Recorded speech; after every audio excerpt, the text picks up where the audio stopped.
The Boston Bruins have a middle six problem that could come back to bite them here as they embark on a 3-game road trip.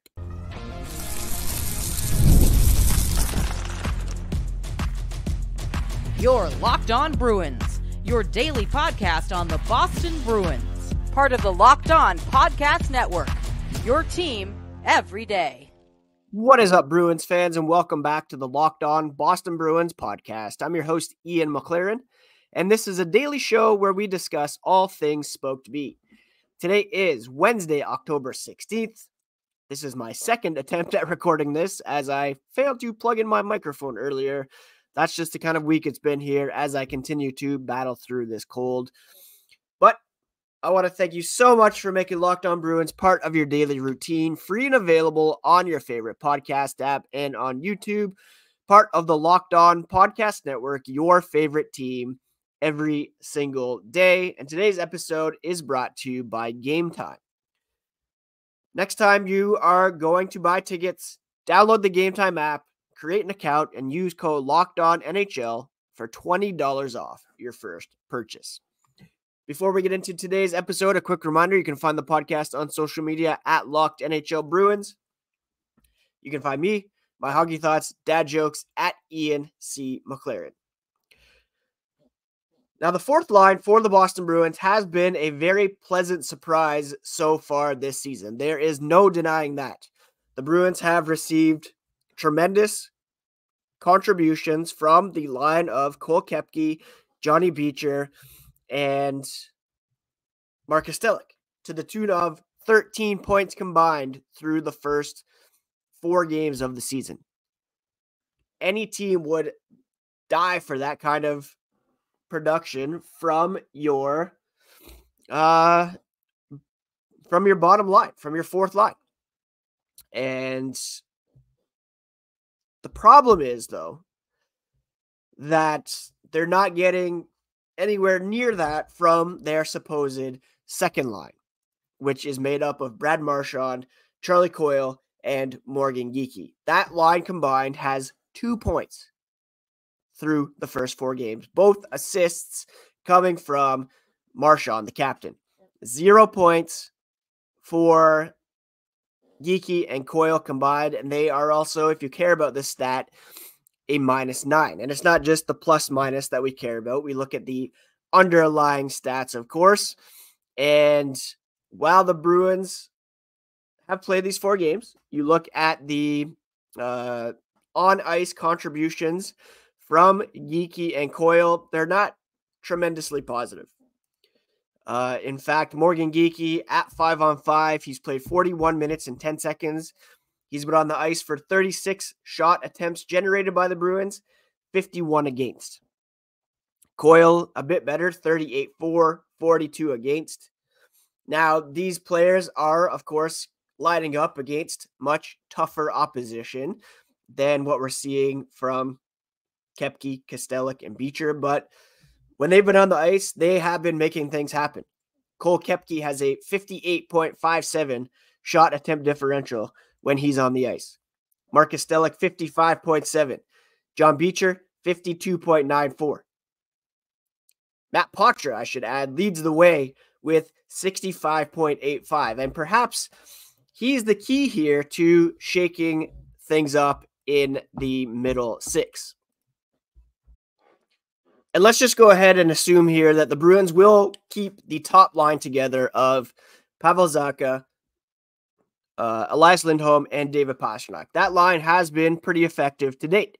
In fact, Lindholm, Pastrnak are tied for first and second among team leaders in points so far this season. Lindholm with 2 goals, 3 assists for 5 points, tied with Kastelic, who's got 2 goals and 3 assists. Pastrnak, 3 goals, 1 assist. He's tied with Koepke and Beecher with 4 points. Zacha a bit further behind with 2 points through 4 games, 1 goal and 1 assist. You have a trio of defensemen in between there, tied at 3 points between McAvoy, Mason Lohrei, and Brandon Carlo. So let's just assume that line will stay together because that that's been the plan, and they've been fairly effective here early on, although still being outscored by the fourth line. But drastically better than the second line of Marchand, Coyle, and Geekie. Now, Marchand missed practice on Tuesday ahead of traveling to Colorado. Max Jones was being placed on there, hopefully just as a placeholder, but Coyle and Geekie remained together. I'm going to offer up a trio of options here in order to improve the middle six, but I believe it probably begins with separating this line. It's not working. It's only been 4 games, sure, but the secondary offense really is not working at all, and the Bruins need to mix things up. And I haven't even mentioned the fact that Trent Frederic only has 1 goal through 4 games. He's a -7. Brazeau with 1 assist through 4 games. Again, Coyle, Geekie, no points, but the middle six has not been producing. And you need to shake things up. Matt Poitras did get a look with Marchand and Pasternak in a real shakeup during the game against the Panthers on Monday, but I propose putting Poitras up with Marchand to at least get those guys going together. Yes, Coyle and Marchand have gelled in the past, dating back to 2 playoff series ago against the Panthers when Patrice Bergeron was injured. Poitras plays more of a Bergeron, Krejci type game. Put him with Marchand.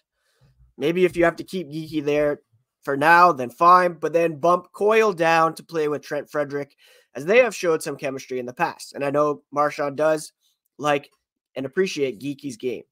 So for the time being, at least, try Marchand with Poitras and Geekie, and then go Frederic with Coyle and Brazeau, or maybe even Max Jones if you want to mix things up. Brazeau, he played well last season, but by no means does he have a lock on a roster spot or a consistent spot in the lineup night in and night out. So maybe pair Poitras, Marchand, put Coyle back with Frederic. We all remember the Oceans line of Frederic, Coyle, Craig Smith that performed pretty well. Coyle and Frederic have some familiarity and some chemistry. So perhaps it's worth reuniting those two. And maybe Poitras, as we saw the other day, is not going to excel, or maybe not excel, but be perfect in a second line role. But that's the risk you take with a 20-year-old center in a prominent role. There's going to be some bumps along the way, but his net presence on the ice is positive, and that's proven in the stats. Again, 24 minutes and 16 seconds of ice time. He's been on the ice for 27 attempts for, 14 against. It's worth trying him in the top 6 and seeing how he competes with the opposition and can perhaps give Marchand a boost. Now, that's just one idea. There's a couple other ideas I want to bounce off you guys, and we'll discuss that here as the podcast continues. I'm a huge fan of attending live events, whether it be a concert or a hockey game. In fact, I'm going to the Arkells coming up in just about 6 weeks, the night before my birthday. There's no better ticketing app than Gametime to find deals on local sports, comedy, theater. Gametime has a new feature called Gametime Picks that makes getting tickets for your favorite live events even easier. Gametime Picks filters out the fluff to show you only incredible deals on great seats, so you don't have to waste time searching through thousands of tickets. Gametime also has a panoramic view from your seat, so you know exactly what to expect when you arrive at the venue, and your purchase is covered with the most flexible customer service policy in the ticketing industry. Download the Gametime app, create an account, and use code LOCKEDONNHL for $20 off your first purchase. Terms apply, but again, create an account and redeem code LOCKEDONNHL for $20 off. Download Gametime today, because what time is it? Game time. PrizePicks is the best place to get real money sports action. With over 10 million members and billions of dollars in awarded winnings, PrizePicks has made daily fantasy sports accessible to all. You just pick more or less on at least 2 players for a shot to win up to 100 times your cash. Run your game all season long on PrizePicks. PrizePicks is the only real money daily fantasy platform with an injury insurance policy, so your lineup stays in play even if one of your players gets injured. If your player leaves in the first half and doesn't return, for example, PrizePicks keeps your lineup live. Sign up today to get $50 instantly when you play $5. You don't even need to win to receive the $50 bonus. It's guaranteed. PrizePicks also offers weekly promotions that can lead to big payouts like Taco Tuesday. Each Tuesday, PrizePicks discounts select player projections up to 25% to provide even more value for your lineups. Download the app today and use code LOCKEDONNHL to get $50 instantly after you play your first $5 lineup. That's PrizePicks. Use promo code LOCKEDONNHL to get $50 instantly after you play your first $5 lineup.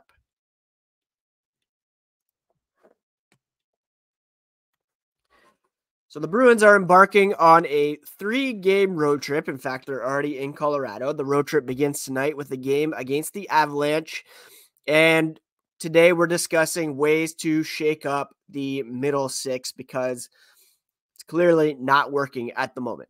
Yes, the power play has not been great, but we're focusing on 5-on-5 play where the majority of the game is played.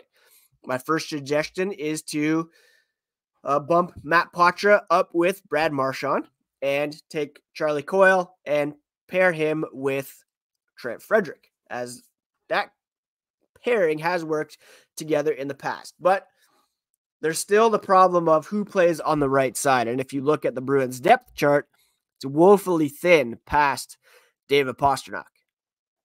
You have Morgan Geekie, Justin Brazeau.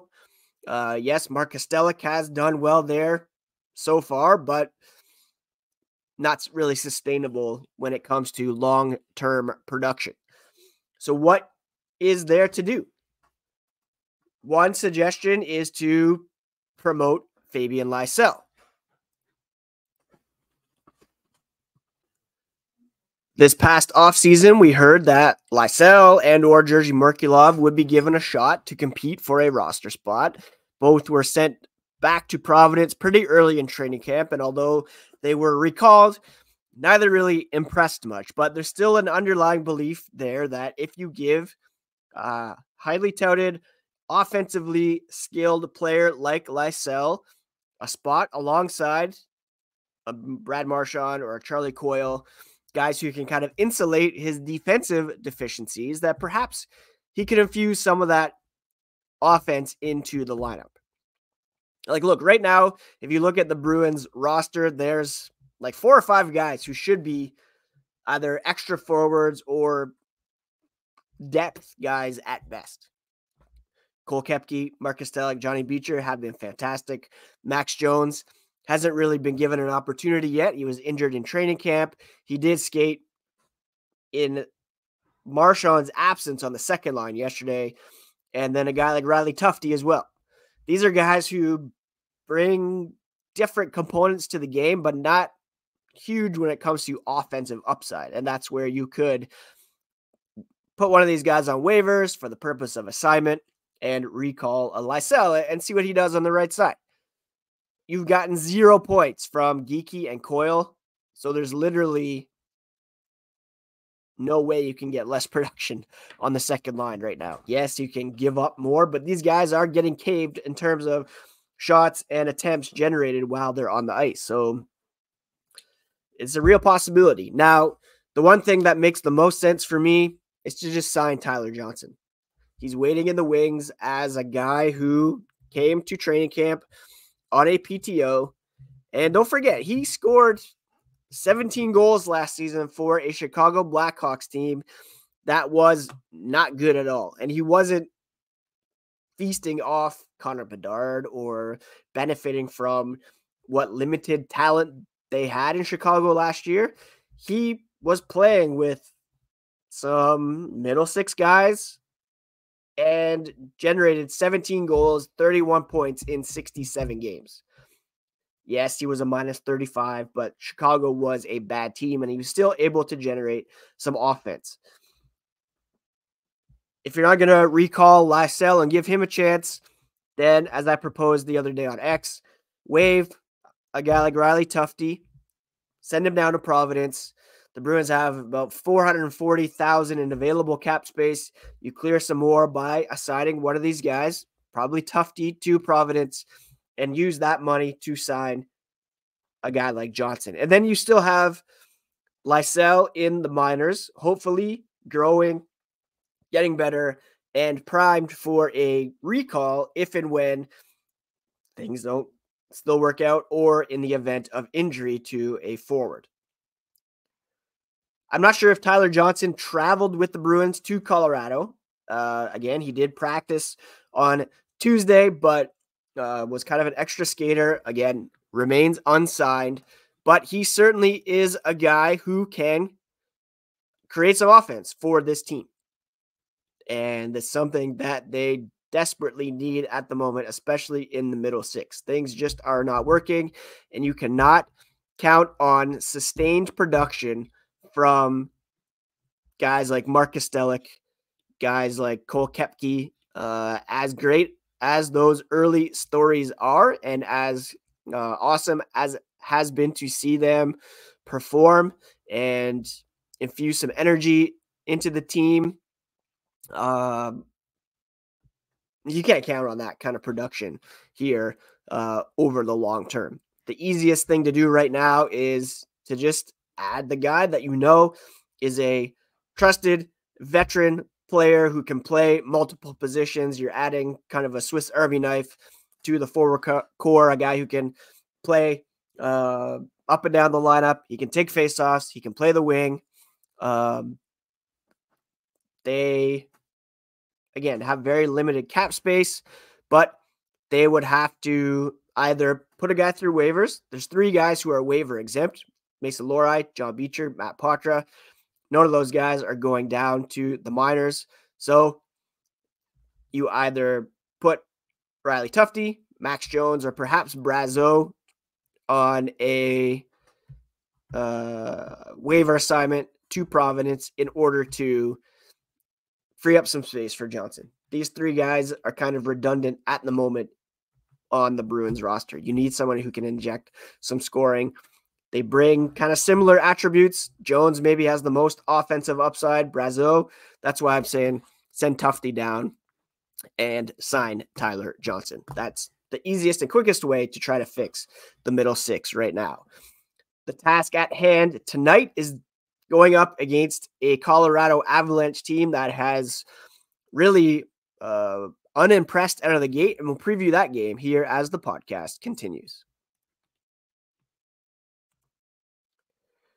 FanDuel is America's #1 sportsbook, and you can get in on the action today with a fantastic boost to your first bet. You can place a $5 bet at FanDuel.com, and they'll give you $200 in bonus bets guaranteed.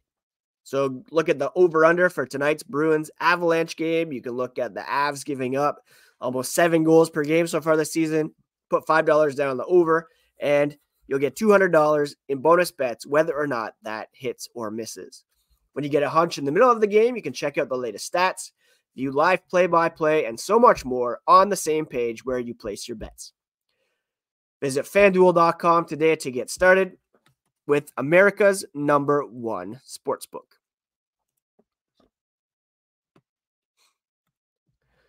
Bruins Avs tonight in Denver, and if you haven't been paying attention to the Western Conference, you may have missed the fact that the Avs have gotten off to a dreadful start, to the tune of an 0-3-0 record, including losses to Vegas, which, understandable, but also Columbus and the Islanders, and in pretty lopsided fashion. They're giving up 6.67 goals per game, which ranks dead last in the NHL. You look at their goaltending stats: Alexander Georgiev, 0-2-0, 6.58 goals against average, and a .787 save percentage. Justus Annunen, 0-1-0, 4.69 goals against average, .765 save percentage. So the Bruins have a real opportunity tonight to take advantage of a struggling team defensively in the Colorado Avalanche. Now the Bruins, they're 2-2, of course. 2 losses to the Panthers, a win over Montreal, and an overtime win over the Kings.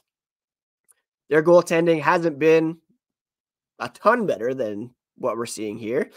Swayman's 2-1-0 with an .893 save percentage. And of course, Korpisalo had that forgettable game in the season opener.